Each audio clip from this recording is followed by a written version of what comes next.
ദൈവ തിരുനാമം വാഴ്ത്തപ്പെടുമാറാകട്ടെ. ഏവർക്കും യേശു കർത്താവിൻ്റെ നാമത്തിൽ സ്നേഹവന്ദനം. ഇന്നത്തെ നമ്മുടെ തിരുവചന വായനാ ഭാഗം 1 ശമൂവേൽ 18 മുതൽ 20 വരെയുള്ള അധ്യായങ്ങളും സങ്കീർത്തനങ്ങൾ 11-ാമത്തെ അധ്യായവും 59-ാമത്തെ അധ്യായവുമാണ്.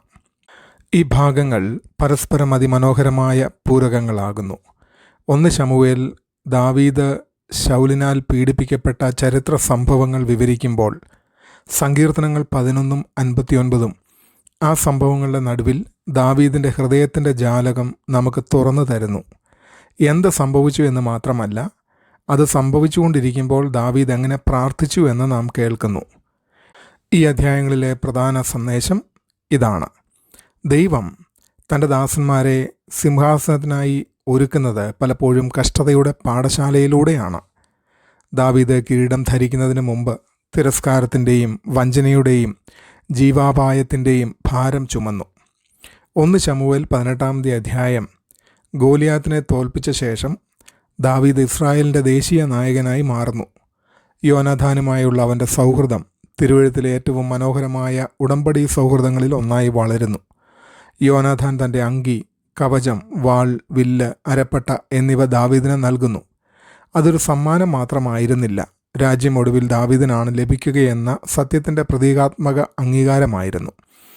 എന്നാൽ ദാവീദിൻ്റെ ജനപ്രീതി വർദ്ധിക്കുന്നതോടൊപ്പം ശൗലിൻ്റെ ഹൃദയം അധംപതിക്കാൻ തുടങ്ങുന്നു. സ്ത്രീകൾ പാടിയ ഗാനം ശൗൽ 1000-ങ്ങളെ കൊന്നു, ദാവീദ് 10,000-ങ്ങളെ കൊന്നു. അവൻ്റെ ഹൃദയത്തിൽ അസൂയയുടെ തീ കത്തിച്ചു. അന്നു മുതൽ ശൗൽ ദാവീദിനെ സംശയദൃഷ്ടിയോടെ കാണാൻ തുടങ്ങി. ദാവീദ് കിന്നരം വായിച്ച് ശുശ്രൂഷ ചെയ്തപ്പോഴും ഇസ്രായേലിൻ്റെ സൈന്യത്തെ വിജയത്തിലേക്ക് നയിച്ചപ്പോഴും ശൗൽ പലവട്ടം കുന്തമെറിഞ്ഞവനെ കൊല്ലുവാൻ ശ്രമിച്ചു. മറ്റൊരാളുടെ അനുഗ്രഹത്തിലും വിജയത്തിലും സന്തോഷിക്കാൻ അവന് കഴിഞ്ഞില്ല. ഈ അധ്യായം നമ്മെ പഠിപ്പിക്കുന്നത് പരസ്യമായ ആത്മീയ വിജയങ്ങൾക്ക് ശേഷം പലപ്പോഴും സ്വകാര്യമായ ആത്മീയ പോരാട്ടങ്ങൾ വരുമെന്നതാണ്. ദാവീദ് ഗോലിയാത്തിനെ പരസ്യമായി ജയിച്ചു. എന്നാൽ ഇപ്പോൾ അസൂയയെയും വെറുപ്പിനെയും അനീതിയെയും നിശബ്ദമായി ജയിക്കേണ്ടി വരുന്നു. വിനയമില്ലാത്ത വിജയം ശൗലിനെ നശിപ്പിച്ചു. വിനയത്തോടുകൂടിയ വിജയം ദാവീദിനെ പക്വനാക്കി. 1 ശമൂവേൽ 19-ാമത്തെ അധ്യായത്തിൽ ശൗലിൻ്റെ പക കൂടുതൽ ശക്തമാകുന്നു. യോനാഥാൻ ധൈര്യപൂർവ്വം ദാവീദിനു വേണ്ടി സംസാരിക്കുന്നു. അതോടെ ശൗലിൻ്റെ മനസ്സ് കുറച്ച് സമയം മൃദുവാകുന്നു. എന്നാൽ ആ സമാധാനം അധിക നാൾ നീണ്ടു നിന്നില്ല. ദാവീദ് വീണ്ടും ഒരു കുന്തത്തിൻ്റെ ആക്രമണത്തിൽ നിന്ന് രക്ഷപ്പെടുന്നു. ശൗലിൻ്റെ മകളും ദാവീദിൻ്റെ ഭാര്യയുമായ മീഖൾ സ്വന്തം ജീവൻ പോലും അപകടത്തിലാക്കി ദാവീദിനെ ജനാലയിലൂടെ രക്ഷപ്പെടാൻ സഹായിക്കുന്നു. തുടർന്ന് ദാവീദ് രാമയിലെ നായോത്തിൽ ശമൂവേലിൻ്റെ അടുക്കൽ അഭയം പ്രാപിക്കുന്നു.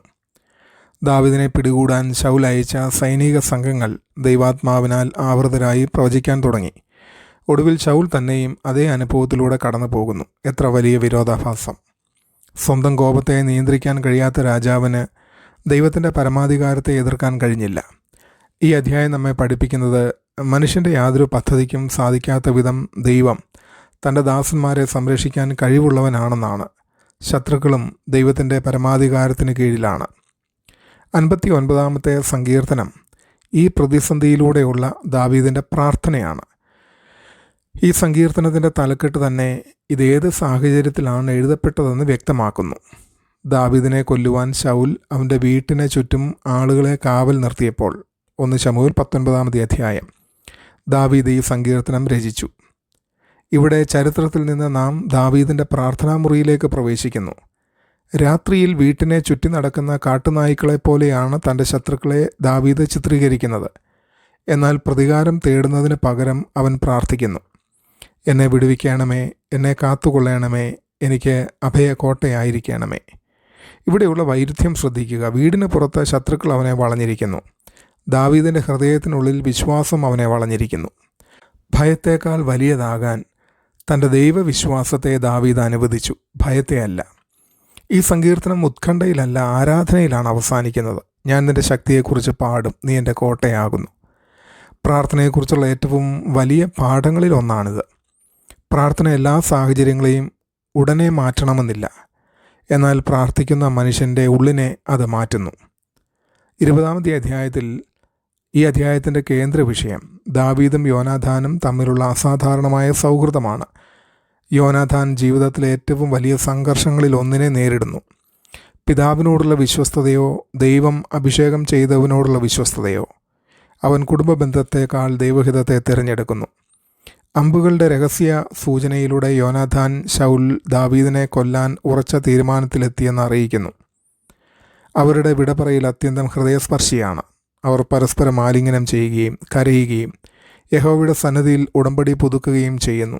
ഈ അധ്യായം നമ്മെ പഠിപ്പിക്കുന്നത് യഥാർത്ഥ ദൈവിക സൗഹൃദങ്ങൾ വികാരങ്ങളിലല്ല, ദൈവഹിതത്തോടുള്ള സംയുക്ത പ്രതിബദ്ധതയിലാണ് പണിയപ്പെടുന്നത്. യോനാഥാൻ ഭൂമിയിലെ സിംഹാസനം നഷ്ടപ്പെടുത്തി, എന്നാൽ നിത്യതയിലെ വിശ്വസ്തതയുടെ സാക്ഷ്യം നേടി. സങ്കീർത്തനം 11 അടിസ്ഥാനങ്ങൾ തകരുമ്പോഴും ദൈവത്തിലുള്ള ആശ്രയത്തെക്കുറിച്ചാണ് പഠിപ്പിക്കുന്നത്. ദാവീദ് ശൗലിൽ നിന്ന് ഓടിപ്പോകേണ്ടി വന്ന ഈ കാലഘട്ടത്തോടാണ് സങ്കീർത്തനം 11 ഏറ്റവും സ്വാഭാവികമായി യോജിക്കുന്നത്.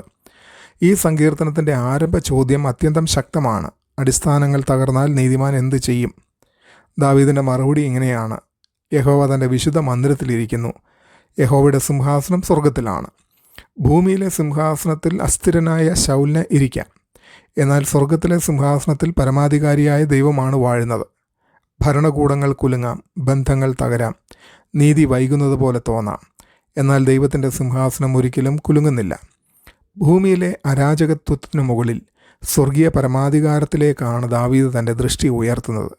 ആ ദൃഷ്ടികോണമാണ് അവന് ധൈര്യം നൽകിയത്. സങ്കീർത്തനങ്ങൾ 11:59 1 ശമൂവേൽ 18-20 എങ്ങനെ ബന്ധപ്പെടുന്നു എന്ന് ഒരുപക്ഷെ നാം ചിന്തിച്ചേക്കാം. ഈ 2 സങ്കീർത്തനങ്ങളും ഈ ചരിത്ര സംഭവങ്ങളിലെ ആത്മീയ വ്യാഖ്യാനമാണ്. 1 ശമൂവേൽ 18-20 വരെയുള്ള അധ്യായങ്ങളിൽ ദാവീദ് എന്തെല്ലാം അനുഭവിച്ചു എന്ന് പറയുന്നു. എന്നാൽ സങ്കീർത്തനം 59 ശൗലിൻ്റെ ആളുകൾ വീട്ടിനെ വളഞ്ഞപ്പോൾ ദാവീദ് എങ്ങനെ പ്രാർത്ഥിച്ചു എന്ന് വെളിപ്പെടുത്തുന്നു. 11-ാമത്തെ സങ്കീർത്തനത്തിൽ ജീവിതത്തിൻ്റെ അടിസ്ഥാനങ്ങൾ തകർന്നതുപോലെ തോന്നിയപ്പോൾ ദാവീദ് എന്താണ് വിശ്വസിച്ചതെന്ന് പഠിപ്പിക്കുന്നു. ശമൂവേൽ ദാവീദിൻ്റെ കാൽപ്പാടുകൾ രേഖപ്പെടുത്തുന്നു. സങ്കീർത്തനങ്ങൾ അവൻ്റെ ഹൃദയമിടിപ്പ് വെളിപ്പെടുത്തുന്നു. ശമൂവേലിൽ നാം പീഡനം കാണുന്നു, സങ്കീർത്തനങ്ങളിൽ നാം സ്ഥിരോത്സാഹം കാണുന്നു. ശമൂവേൽ ദൈവത്തിൻ്റെ കരുതലിനെ കാണിക്കുന്നു, സങ്കീർത്തനങ്ങൾ ദാവീദിൻ്റെ വിശ്വാസത്തെ വെളിപ്പെടുത്തുന്നു. ഇവ രണ്ടും ചേർന്ന് നമ്മെ പഠിപ്പിക്കുന്നത് ജീവിതത്തിലെ ഏറ്റവും വലിയ യുദ്ധങ്ങൾ യുദ്ധഭൂമിയിലല്ല, ദൈവത്തിൽ ആശ്രയിക്കാൻ തീരുമാനിക്കുന്ന ഹൃദയത്തിലാണ് നടക്കുന്നതെന്ന്. ഇന്നും അനേക വിശ്വാസികൾ ദാവീദിൻ്റെ അനുഭവങ്ങളോട് സാമ്യമുള്ള സാഹചര്യങ്ങളിലൂടെ കടന്നു പോകുന്നു. നാം തെറ്റ് ചെയ്തതുകൊണ്ടല്ല, മറ്റുള്ളവരുടെ അസൂയ കൊണ്ടാണ് ചിലപ്പോൾ കഷ്ടപ്പെടുന്നത്. ഏറ്റവും അടുത്തവർ തന്നെ നമ്മെ തെറ്റിദ്ധരിച്ചേക്കാം. ദൈവത്തെ അനുസരിക്കുന്നത് ആശ്വാസത്തിലേക്കല്ല, കഷ്ടതയിലേക്കാണ് നയിക്കുന്നതെന്ന് ചിലപ്പോൾ തോന്നാം. എന്നാൽ ഇന്നത്തെ വായന നമുക്ക് ഉറപ്പ് നൽകുന്നു. ദൈവത്തിൻ്റെ വിളിയെ മനുഷ്യരുടെ എതിർപ്പിന് ഒരിക്കലും റദ്ദാക്കാൻ കഴിയില്ല. കുന്തം എറിയപ്പെടാം, എന്നാൽ ദൈവത്തിൻ്റെ ഉദ്ദേശത്തെ അതിനെ തുളച്ചു കയറാൻ കഴിയില്ല. ദാവീദിനെ പോലെ വിടുതൽ ലഭിക്കുന്നതിന് മുൻപേ ആരാധിക്കുവാനും ഉത്തരങ്ങൾ വരുന്നതിന് മുൻപേ വിശ്വസിക്കുവാനും ദൈവത്തിൻ്റെ സമയം കാത്തിരിക്കുമ്പോൾ വിനയത്തോടെ നിലകൊള്ളുവാനും നാം പഠിക്കണം. ദാവീദ് മുൻനിഴലായി കാണിച്ച വഴിയാണ് കർത്താവായ യേശുക്രിസ്തുവും നടന്നത്.